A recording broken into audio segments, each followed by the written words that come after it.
죄인 기수에게 넘치는 은혜. 10장 복음을 전하는 주의 일꾼이 되리라.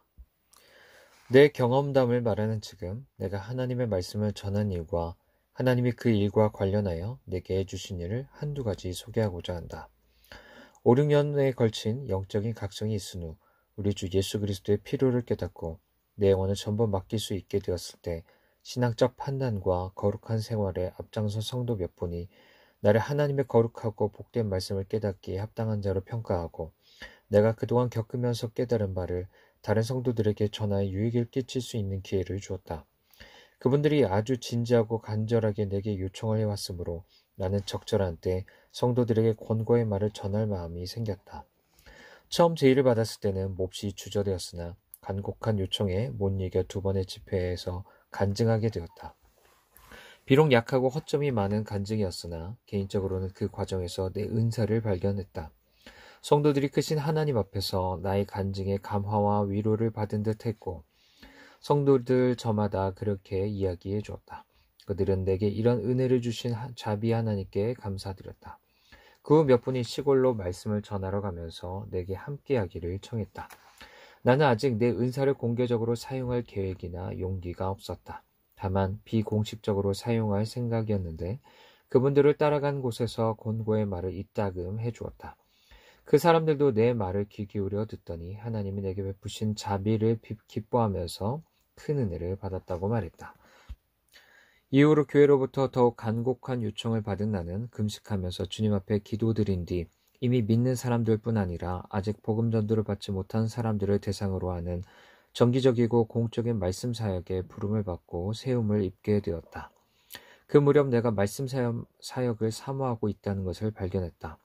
참으로 감사하게도 그것은 명예욕에서 비롯된 것이 아니었다.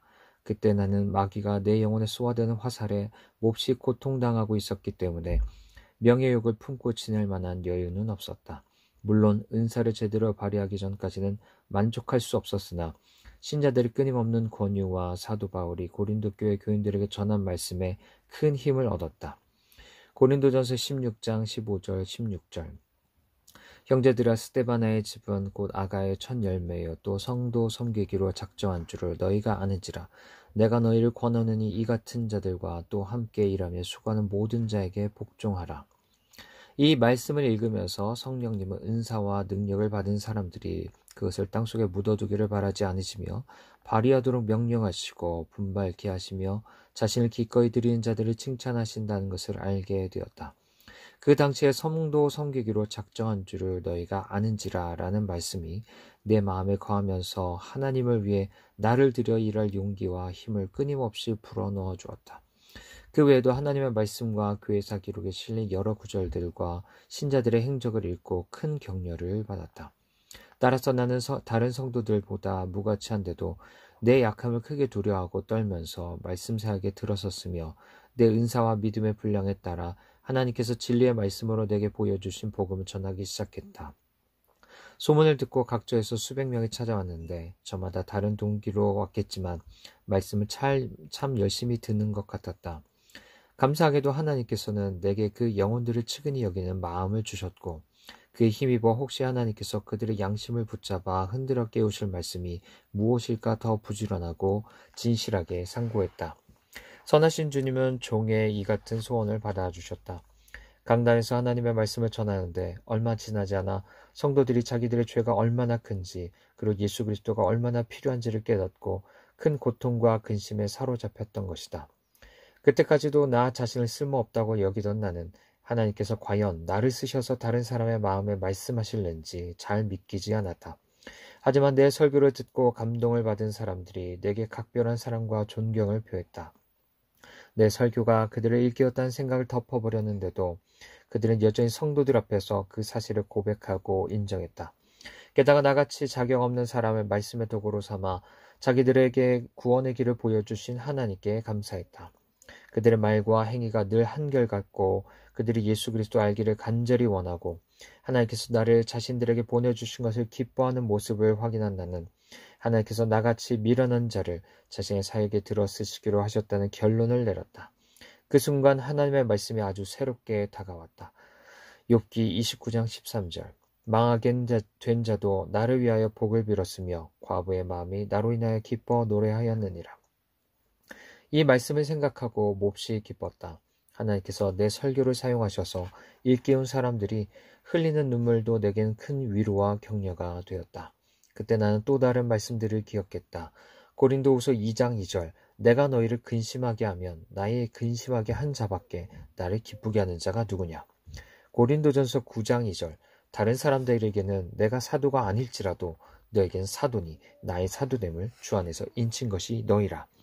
이런 경험들이 하나님께서 나를 이 사역에 부르시고 세우셨다는 증거로 다가왔다. 말씀을 전하면서 주목하게 된 한 가지는 주께서 말씀이 시작하는 곳에서부터 시작하도록 인도하셨다는 것이다. 즉, 죄인들에게 먼저 육체에 속한 모든 것을 정죄하게 하시고 율법으로 말미암은 하나님의 저주가 세상에 태어난 모든 사람들을 장악하고 있다는 사실을 밝히 공포하게 하신 것이다. 난 율법의 공포와 내 죄악으로 인한 죄책감에 양심을 짓눌려 본 경험이 있는 까닭에 하나님의 말씀이 가르치는 이 면을 매우 진지하게 전했다. 내가 아주 예리하게 느꼈던 것, 내 가련한 영혼이 신음하고 두려웠던 것을 가감하지 않고 증거했다. 사실상 나는 죽은 자들 가운데서 그들 가운데 보냄을 받은 자와 다름없었다. 나 스스로 사슬에 결박당한 채 나같이 사슬에 매인 사람들에게 다가갔고 내 양심을 고통스럽게 태우던 불을 그대로 전해 경각심을 심어주었다. 솔직하게 말하자면 말씀을 전하러 갈 때 심지어 강단에 서기 직전까지도 죄책감과 공포에 사로잡히곤 했다. 하지만 강단에 서서 말씀을 전할 때면 죄책감과 공포가 사라졌고 평안한 마음으로 말씀을 전했다. 하지만 설교를 마치고 강단에서 내려오는 순간 이내 전과 같은 마음으로 돌아가곤 했다. 그렇지만 하나님은 강한 손으로 나를 붙들어 주셨다. 죄책감이나 지옥에 대한 공포도 그 사역을 그만두게 하지 못했다. 이렇게 사람들의 죄와 그들의 두려운 상태를 일깨워주는 일을 2년간 계속했다. 그 주님이 내 영혼에 확실한 평안과 위로를 베풀어 주셨다. 그리스도를 통해서 복된 은혜를 많이 발견하게 된 것이다. 그때부터 내 설교의 어조도 변하기 시작했다. 나는 일관되게 내가 보고 느낀 것을 전해왔기 때문이다. 따라서 이젠 예수 그리스도께서 맡아 수행하신 모든 직분과 관계와 세상에 끼친 유익을 증거하는 데 힘썼다. 세상 사람들의 기대다가 넘어지고 멸망하고 많은 거짓 버팀목들을 찾아내 정죄하고 제거하는 데도 힘을 기울였다. 이 주제들을 다른 설교자들 못지않게 자세히 다루었다. 그러던 중 하나님께서 그리스도와 연합하는 신비에 관해 깨닫게 해주신 바가 있어서 그 내용을 설교했다. 이렇게 5년 동안 말씀의 핵심 주제를 두루 전하게 된 어느 날 설교 중에 체포되어 옥에 갇히게 되었다. 지난날 여러 곳을 다니면서 진리를 증거했던 나는 이제 그에 못지않은 긴 시간을 옥중에서 고난당하는 것으로 진리를 확증하게 된 것이다. 나는 말씀을 전하러 다니면서 사역을 진실하게 수행하는 동안 하나님께 간절히 부르짖었다. 내가 전한 복음의 말씀을 사용하셔서 영혼들을 구원시켜 주시고 여전히 죄책감에 엉돌려 있는 그들의 양심에서 원수가 말씀을 빼앗아가지 않게 하시며 이로써 나의 사역이 헛되지 않게 해달라는 것이었다. 또한 하나님의 말씀도 그런 심정으로 전함으로써 될 수 있는 대로 말씀을 듣는 사람이 자기가 지은 죄를 구체적으로 깨닫도록 힘썼다. 그 일에 마음을 기울인 어느 날 이제는 하나님의 말씀이 메마른 돌밭을 적시는 단비처럼 가련한 영혼들에게 쏟아져 내려야 한다는 생각이 들면서 다음과 같은 간절한 소원이 생겼다. 오늘 내 설교를 들은 사람들이 죄와 죽음과 지옥과 하나님의 저주가 무엇인지 깨닫고 또 하나님이 그리스도를 통해서 베풀어 주신 은혜와 사랑과 자비를 알게 된다면 얼마나 좋을까. 만약 내가 회중이 보는 앞에서 당장 교수형을 당해서 그들을 일깨우고 진리로 굳게 세워줄 수만 있다면 얼마든지 기쁘게 그렇게 하겠다고 혼잣말로 자주 되뇌었다. 이는 설교할 때 특히 아무 공로 없이 그리스도에 힘입어 영생을 얻는 도리를 전할 때는 마치 하나님의 천사가 뒤에서 나를 격려해 주는 것만 같았기 때문이다. 복음을 힘써 전하는 동안 내게 베푸신 능력과 천상의 증거는 다른 사람들의 양심에 대해서도 자신에게 전할 만큼 강력한 것이어서 강단에 서서 내가 믿고 확신한다고 말하는 정도로는 만족할 수 없었다. 내가 전하는 것이 참됨을 확신했다는 정도의 표현으로는 성이 차지 않았다. 말씀을 전하기 위해서 처음 외주로 나갔을 때 그 지역의 신학 교수들과 사제들이 나를 노골적으로 반대하며 비판했다. 그러나 나는 맞대응을 자제하고 다만 내가 이 세속적인 종교 지도자들로 하여금 율법에 얽매인 자신들의 비참한 처지를 깨닫게 하고 그리스도의 필요와 가치를 얼마나 절실히 느끼게 할 수 있는지 확인해 보기로 작정했다.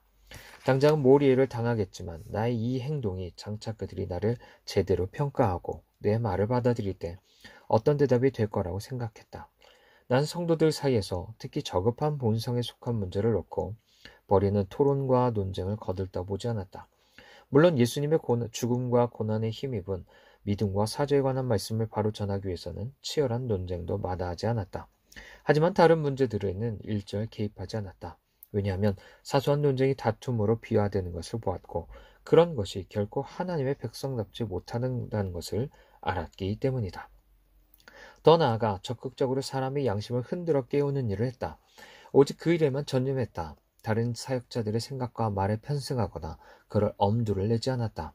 그 일이 나쁘다고 생각하진 않았지만 하나님의 말씀과 성령님이 가르쳐 주신 교훈은 오직 견고하게 확립된 양심이 있어야만 전할 수도 견지할 수도 있다고 생각했으며 또 경험으로 터득했기 때문이다. 이 점에 내가 아는 모든 것을 이 자리에서 다 말할 생각은 없다. 대신 내 입장은 다른 사람들이 아는 것보다 갈라디아서 1장 11절 12절 말씀에 더 가깝다는 말로 가름할까 한다.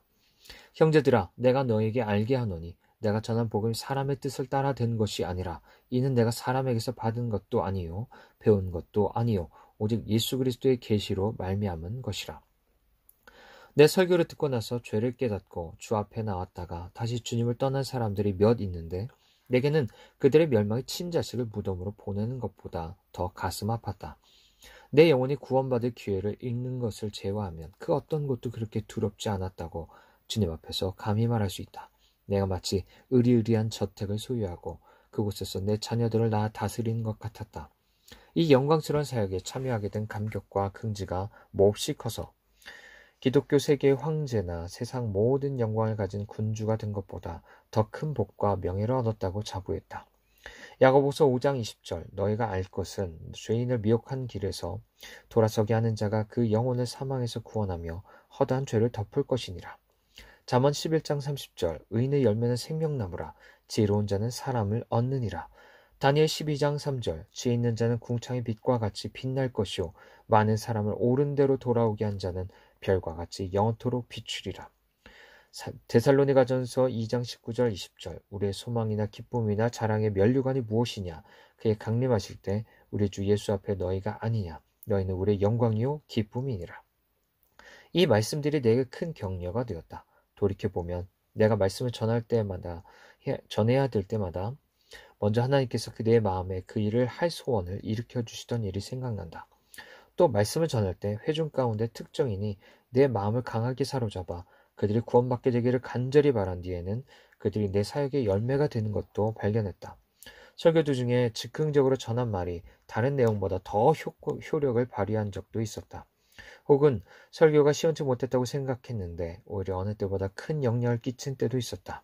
그런가 하면 말씀으로 분명히 사로잡은 줄로만 알았는데 아무런 결실을 맺지 못하고 끝난 경우도 있었다. 또 다른 면에서 발견한 점은 죄인들에게 말씀을 전하려고 하면 마귀가 그들의 마음속에서 그리고 자기 졸개들의 입을 통해서 소란을 피우기 시작했다는 사실이다. 하지만 그렇게 악한 세상이 들고 일어나 소란을 피울 때에도 오히려 말씀을 듣고 죄와 은혜를 깨닫고 나온 사람들이 적지 않았다. 사역을 하면서 간절히 바란 것은 사회의 어두운 구석들을 찾아가 구원에서 가장 거리가 먼 사람들에게도 복음을 전하는 것이었다. 내가 빛을 견디지 못해서 그런 것은 아니다. 내게 맡기신 복음을 누구에게라도 두려움 없이 전할 수 있었던 것이다. 오히려 내 마음이 죄인을 깨우쳐 회심케 하는 사역에 기울었기 때문이고 내 설교도 그쪽에 많이 기울여져 있었기 때문이다. 로마서 15장 20절 또 내가 그리스도의 이름을 부르는 곳에는 복음을 전하지 않기로 힘썼노니 이는 남의 터 위에 건축하지 아니하려 함이라. 복음을 전한 일은 내게 참으로 고단한 일이었고 말 그대로 하나님께 자녀들을 낳아들인 해산의 고통을 겪었다. 사역에 어느 정도 결실이 보이기 전에는 만족할 수도 없었다. 결실이 없을 때는 누가 나를 칭찬해도 귀에 들어오지 않았지만 결실이 있을 때는 누가 내게 손가락질해도 개의치 않았다. 이때 시편 말씀이 깊이 와닿았다. 시편 127편 3절에서 5절 자식은 여호와의 주신 기업이요 태의 열매는 그의 상급이로다. 젊은 자의 자식은 장사의 수중의 화살 같으니 이것이 그 전통에 가득한 자는 복되도다. 저희가 성문에서 그 원수와 말할 때 수치를 당치 아니하리로다. 사람들이 예수 그리스도에 대해서 무지하고 구원의 중요성을 알지 못하는 것처럼 보일 때는 내 설교를 아무리 열심히 듣는다 해도 조금도 반갑지 않았다. 대신에 죄, 특히 불신앙에 철저한 가책을 느끼고 그리스도께서 구원해 주시기를 뜨겁게 갈망하고 영혼이 진정으로 거룩해지기를 소원하는 태도를 보면 아주 기뻤다. 그런 사람들을 보면 참 복된 사람들이라고 여겼다. 다른 사역자들도 그렇겠지만 말씀을 전하면서 다양한 유혹이 따라다녔다. 때로는 내가 전한 설교가 회중에게 아무런 유익도 끼치지 못할 것 같고 회중 앞에서 조리 있게 말할 자신도 없어서 지레 겁먹고 낙심하기도 했다. 그럴 때면 이상하게 몸에서 힘이 빠져나가 다리가 풀리는 바람에 집회 장소까지 가기에도 벅찼다. 때론 설교하는 동안 신성모독적인 생각이 떠올라 회중 앞에서 그 말을 발설하고 싶은 유혹을 강렬하게 느끼기도 했고 설교를 시작할 때는 명쾌하고 유창한 연설로 시작했으나 도중에 앞서 한 말을 까맣게 잊어버리는 바람에 어설프게 설교를 마무리한 적도 있다. 또 회중 앞에서 말해야 하는 부담감에 너무 긴장한 나머지 무슨 설교를 했는지 하나도 기억나지 않을 때도 있었다. 또 어떤 때는 아주 신랄한 본문으로 설교하려고 할 때 시험자가 나서서 이렇게 반문하기도 했다. 내가 이 말씀을 전한다고? 이 본문은 바로 너 자신을 정죄하지 않니? 다름 아닌 내가 이 본문의 죄책감을 느끼게 마땅해. 그러니 이 본문을 가지고 설교할 생각 하지 말라고. 구제하려거든 완곡하게 전해서 내가 빠져나갈 길을 만들어 놓아야 될 거야. 그렇지 않으면 다른 사람들을 깨우치기는커녕 내 자신이 죄책감에 빠져 다시는 헤어나지 못할 거니까. 그러나 참으로 감사하게도 나는 이런 두려운 제안을 받아들이지 않고 오히려 삼손처럼 젖먹던 힘까지 다해 죄와 허물이 보이는 대로 그것을 정죄했다. 그러고 나면 내 양심이 죄책감으로 얼룩지긴 했으나 그럴 때마다 하나님의 복된 말씀을 저버리기보다 블레셋 사람과 함께 죽기를 원하노라 라고 외쳤던 삼손을 기억했다. 로마서 2장 20절 그러면 다른 사람들을 가르치는 내가 내 자신을 가르치지 아니하느냐? 이런 경우라면 회중 앞에 명쾌하게 말씀을 전하고 그 말씀의 판단을 받는 것이 낫지 자신을 보호하느라 의의 말씀을 막아서는 안 될 것이다. 이 점에서 나를 크게 도우신 하나님께 진심으로 감사를 드린다. 그뿐 아니라 그리스도의 복된 사역을 하는 동안 나도 모르게 우쭐해지는 시험을 자주 당했다. 물론 이 시험에 흔들릴 일이 없다고 할 수는 없지만 주께서 크신 자비로 나를 엄히 대하신 까닭에 그런 생각이 들 겨를이 없었다. 왜냐하면 나는 날마다 내 악한 마음을 의식하고 내 안에서 부패하고 연약한 모습을 자주 보았기 때문이다. 내게 주신 여러 가지 은사들과 그 은사들로 이룬 업적이 분명히 있었지만 늘 고개 숙이고 지낼 수밖에 없었다. 나는 이것을 하나님께서 은혜로 내리신 육체의 가시로 여기며 살았다. 내가 이 가시와 함께 늘 마음에 간직하고 산 것은 은사와 업적이 있더라도 영혼이 멸망할 수 있다고 경고하는 말씀이었다. 고린도전서 13장 1절 내가 사람의 방언과 천사의 말을 할지라도 사랑이 없으면 소리나는 구리와 울리는 꽹과리가 되고 꽹과리는 연주자가 능숙한 솜씨로 마음을 울리는 소리를 연주하면 어깨가 저절로 들썩이게 되는 악기이다. 물론 꽹과리 자체에는 생명도 없고 연주자가 연주하지 않으면 소리도 낼 수 없다.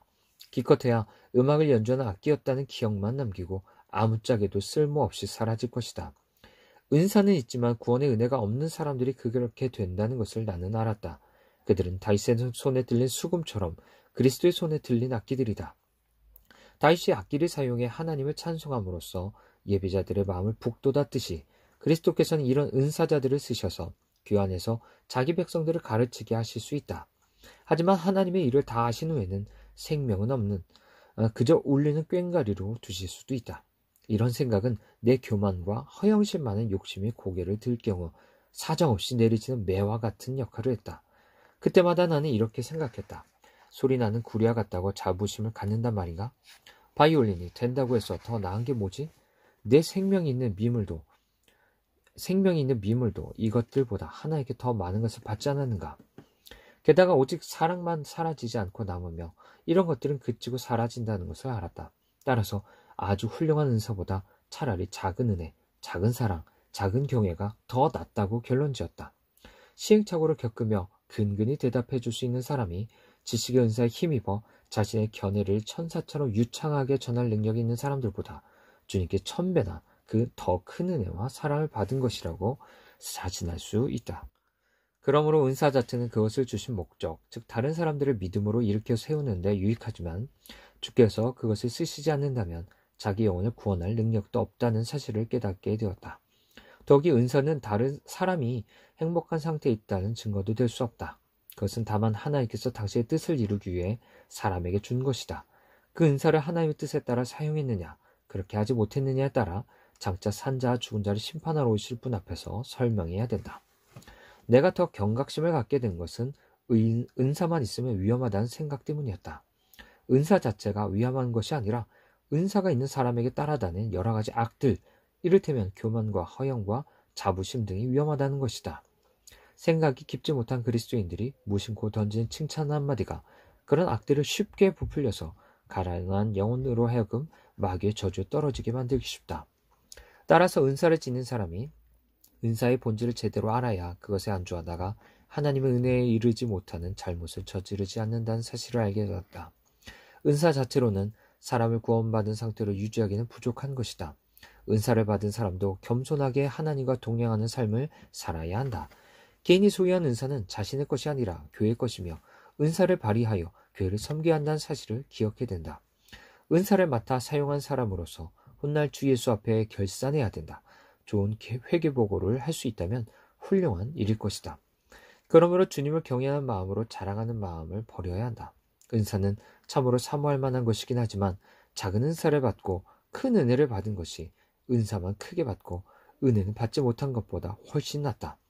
주께서 은사와 영광을 주시는 것이 아니라 은혜와 영광을 주신다고 해야 옳다. 주님께 은혜를 받되 참된 은혜를 받는 자는 복되다. 그것이야말로 확실한 영광의 보증이기 때문이다. 사탄이 그 방식으로 나를 시험하고 공격했지만 나를 통한 주님의 사역을 무너뜨리지 못하고 소개의 목적도 달성하지 못하자 방법을 바꿨다. 무지하고 악에 찬 사람들을 선동하여 나를 욕하고 비방하도록 만든 것이다. 사탄이 고안한 책략과 수단들이 사회 전체를 격동시켜 내 사역을 중단시키려 했음을 이제는 더 분명히 말할 수 있다. 예를 들어 내가 마술사라거나 예수의 회원이라거나 노상 강도라는 따위의 소문이 퍼지기 시작했다. 이런 비방에 대해서는 하나님께서 나의 무고함을 다 아신다고 말하는 것으로 그칠 것이다. 하지만 나를 비방한 자들은 하나님의 아들의 법정에서 나를 대면하여 자신들의 다른 죄악들과 함께 이 일에 대해서도 답변할 준비를 해야 할 것이다. 그렇게 되기 전에 그들이 모든 죄를 회개하기를 나는 진심으로 기도한다. 그러나 가장 확실한 사실처럼 떠도는 소문은 내가 부도덕한 생활에 중독되어 있다는 것이다. 나는 이런 비방마저도 자랑스럽게 생각한다. 왜냐하면 그것은 마귀와 그 종자들이 나무를 넘어뜨리기 위해서 퍼뜨린 어리석은 거짓말이기 때문이다. 게다가 만약 세상이 나를 그렇게 악하게 대하지 않았다면 나는 성도이자 하나님의 자녀로서의 표징들 가운데 하나를 얻지 못했을 것이다. 주님은 이렇게 말씀하셨다. 마태복음 5장 11절 12절 나를 인하여 너희를 욕하고 핍박하고 거짓으로 너희를 거스려 모든 악한 말을 할 때에는 너에게 복이 있나니 기뻐하고 즐거워하라. 하늘에서 너희 상이 큼이라. 너희 전에 있던 선지자들을 이같이 핍박하였느니라. 따라서 이런 비방은 비록 터무니없는 거짓말이었지만 나 개인에게는 아무런 고통도 주지 못한다. 나는 선한 양심을 갖고 있다. 그들이 나에 대해서 행악자라고 말하더라도 내가 그리스도 안에서 나눈 선한 대화를 거짓으로 비방한 행위에 대해서 장차 부끄러울 날이 올 것이다. 그렇다면 이처럼 나를 모질게 대한 사람들에게 뭐라고 말해야 돼? 옳을까? 그들에게 엄중히 경고해야 될까? 거짓 비방을 하지 말라고 애원해야 될까? 하지만 나는 그렇게 하지 않겠다. 글과 말로 나를 거짓 비방하는 자들이 만약 그 행위로 인해 멸망으로 치닫지만 않는다면 나는 그들에게 떠들고 다녀라. 그래봐야 오히려 내 영광만 증가시킬 뿐이니까 라고 응수할 것이다. 하지만 나는 조용히 그런 거짓 비방들을 나를 꾸미는 장신구처럼 달고 다닌다. 비방과 손가락질을 당하고 욕을 먹는 것은 내가 그리스도인으로서 감수해야 될 몫이다. 나의 하나님과 내 선한 양심이 증거하듯이 이런 비방들은 아무것도 아니기 때문에 나는 그리스도를 위해 이런 대접을 받는 것이 기쁘다. 내게 그런 비방, 즉 내가 성적으로 문란한 생활을 하고 있다는 비방을 퍼뜨리는 것을 일삼는 미련하고 악한 자들에게 당부하고 싶은 것은 내 생활을 샅샅이 조사하여 과연 하늘이든 땅이든 지옥이든 내가 어느 순간 어느 장소에서 불륜을 꾀한 적이 있는지 증거를 찾아내보라는 것이다. 내가 원수들에게 나를 선하게 평가해달라고 간청하는 것인가? 결코 아니다. 이 점에 관한은 나는 누구에게도 믿어달라고 부탁하지 않는다. 나를 믿어주든 믿어주지 않든 내게는 문제가 되지 않는다. 나의 대적들은 이 점에서 나를 쏘아 넘어뜨리려 했으나 그것은 관역을 잘못 설정한 것이다.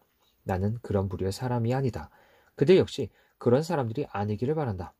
잉글랜드의 모든 간음자들과 행음자들을 샅샅이 색출하여 교수형에 처해 죽이더라도 그들이 잡아 죽이지 못해 애달픈 존 버녀는 틀림없이 살아남을 것이다. 여자라면 그들이 입은 옷과 그들의 자녀들과 평판 정도만 알 뿐 하늘 아래 내 아내 외에 다른 여자를 나는 알지 못한다. 이 점에서 나는 하나님의 지혜에 탐복할 뿐이다. 하나님은 나를 회심할 때부터 지금까지 이 점에서 조심스럽게 살도록 해주셨던 것이다. 나를 잘 아는 사람들은 내가 아내 외에 다른 여성을 친근히 대한 적이 없다는 것을 잘 알고 증언할 수도 있다. 난 남녀가 뺨이나 손등에 입을 맞추는 방식으로 인사를 나누는 것조차 마음에 들지 않는다. 그렇게 인사하는 모습이 썩 유쾌하지 않다. 남녀가 개인적으로 담소를 나누는 것도 인정할 수가 없다. 내게는 그런 행위가 가당치 않은 것이다. 선량한 사람들이 여성들을 만났을 때 그런 식으로 인사하는 모습을 보고 가끔 그것이 바라지 못한 일이라고 이의를 제기한 적이 있다. 그들이 예절을 지키는 것일 뿐이라고 대답하면 나는 그것이 적절하지 못한 행동이라고 말했다. 더러는 그런 인사법이 거룩한 입맞춤이 아니냐고 이견을 제시했는데 그런 사람들에게는 왜 아름다운 여성에게만 그렇게 인사하고 그렇지 않은 여성에게는 그냥 목례만 하느냐고 되물었다. 그런 행동이 다른 사람들의 눈에는 좋게 보였어도 내게는 온당치 못하게 보였던 것이다. 이 문제를 매듭짓기 위해서 사람이든 천사든 내가 혼인서약을 깨뜨리는 죄를 범한 적이 있는지 입증할 수 있으면 해보라고 당부하고 싶다. 나는 하나도 두렵지 않다. 이 점에 관해서 내 영혼이 무지하다는 기록을 보여달라고 하나님께 간청해도 싫어하거나 거절하지 않으실 줄 알기 때문이다. 내 속에 다른 사람들보다 선한 것이 있었기 때문에 이렇게 보호를 받았다는 말은 결코 아니다. 다만 하나님께서 내게 자비를 베풀어 주셔서 나를 보호해 주셨을 뿐이다. 주님, 앞으로도 저를 이 문제에서뿐 아니라 모든 악한 길과 행동에서 지켜주셔서 천국에 이르도록 해주시기를 기도드리옵나이다. 사탄이 비방과 욕으로 나를 악인으로 몰아세워 내가 전한 말씀이 효력을 발휘하지 못하도록 했었던 것처럼 이번엔 길고 지루한 수감 생활이 나로 하여금 그리스도 섬기는 일을 위협하려 했고 세상이 내 설교 듣기를 주저하게 만들려고 했다. 이 점에 관해서는 다음 장에서 간략히 언급할 것이다.